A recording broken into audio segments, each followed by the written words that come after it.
نشرنا هنا ونروح هناك في خارج ينتزل من الباص والسيارات.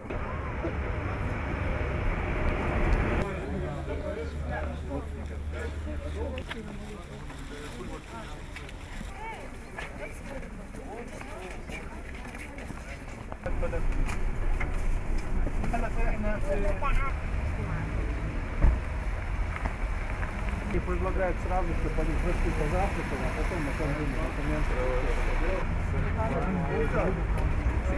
Привет.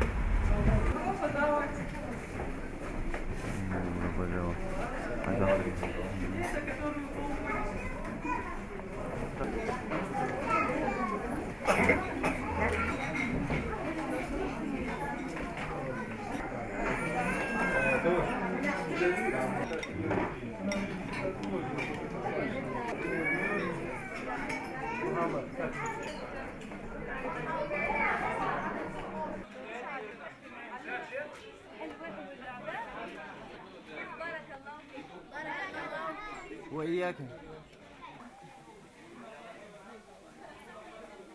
جئنا هنا. Он хочет поблагодарить ингушский народ за это гостеприимство, за то, что вы их приняли.